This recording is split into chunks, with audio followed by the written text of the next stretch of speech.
Spacebound presents 15 dangerous moves banned from WWE. Remember, WWE is fake wrestling and these are all actors, so moves do go wrong at sometimes. Number 15, we have the move Wings of Love.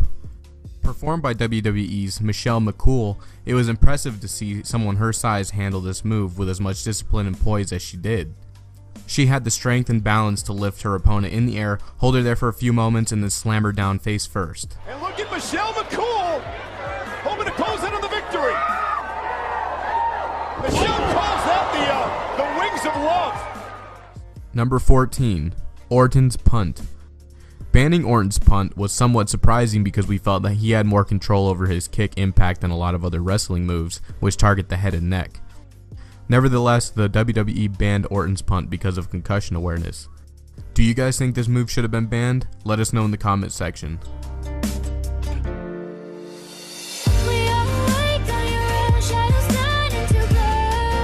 Number 13, Avalanche Bloody Sunday.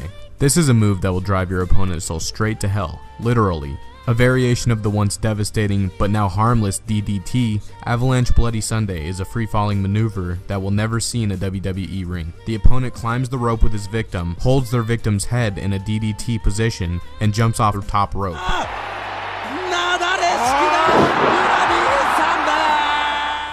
Number 12, Chair Shots to the Head. Chair shots used to be a move that everybody saw on a weekly basis. We can't necessarily call them a wrestling move, but their banning signified a permanent shift away from its TV 14 rated to PG rating. In fact, a chair shot is punishable by fine, although that didn't stop Triple H and Undertaker from using chairs during their WrestleMania 27 match.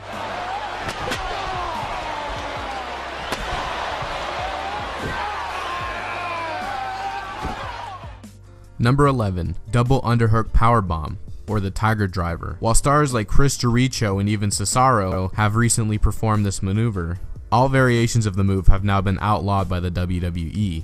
An opponent wraps his victim's arms up, they then flip the victim around into a frontward powerbomb and throw them down on their back, or in more vicious cases, their neck.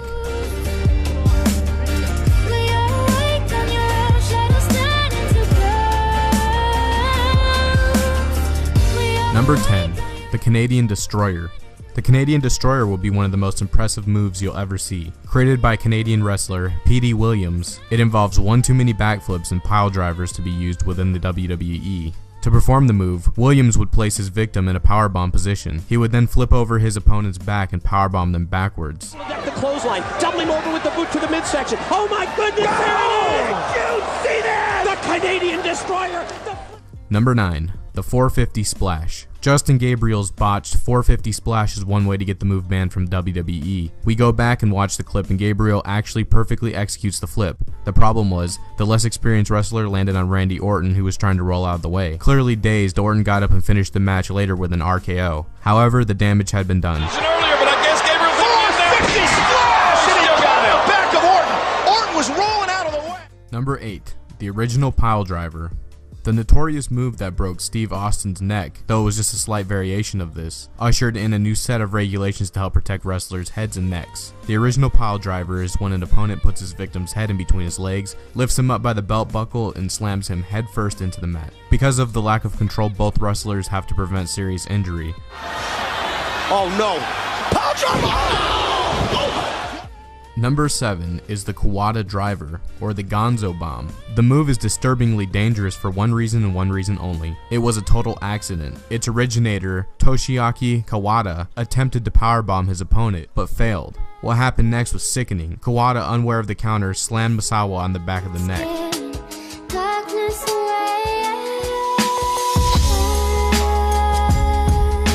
Number 6 is the Double Underhook Back-to-Back Pile Driver. Known informally as the Vertebreaker, this move was way above the head of the WWE Hurricane, both literally and figuratively, when he performed it during a live broadcast. For a company who usually leaves such moves to stronger wrestlers who can pick up and stabilize their opponent, it's shocking a mid-carder like the Hurricane would be given such a responsibility.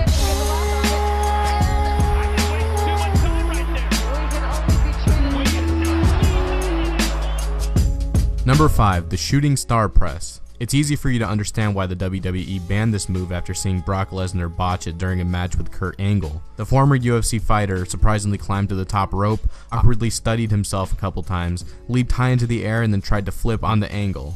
Instead of hitting his opponent, however, Lesnar completely missed and landed dangerously on his head. What the hell is this? What the hell's Lesnar doing, Cole? Oh my God! Lesnar went for the shooting star press! Number 4 is the apron brainbuster. Add in a turnbuckle and some ropes and you have yourself an apron brainbuster. Interestingly enough, the wrestler who often performed the move in Japan was Sami Zayn, who is now the residing NXT champion. It's hard to believe WWE would allow Zayn to bring the move to Raw or SmackDown because the brainbuster is banned, but we've seen the WWE bend rules for experienced performers before. King trying to block it though. Oh my God! Brainbuster on the apron by Generica! Number 3, the Dragon Screw Neck Whip. The Dragon Screw Neck Whip was perfected, if that's possible, by legendary wrestler Keiji Muto. It's a sudden, vicious move that has the opponent eventually landing directly on top of their head. The chance for whiplash or permanent vertebrae damage is extremely high. In short, the victim sets their feet on the top rope and then falls violently into the ring, whipping their victim's head in a downward motion.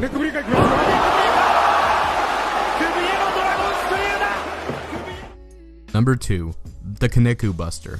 I'm not sure if I'd rather face a chair shot to the head or the Kaneko Buster. The Kaneko Buster forces the opponent to land directly on their neck rather than their upper back. An opponent lifts their victim as if they're performing the perfect plex, holds them high in the air, and then drops to his backside, driving their victim's neck straight into the former's shoulders.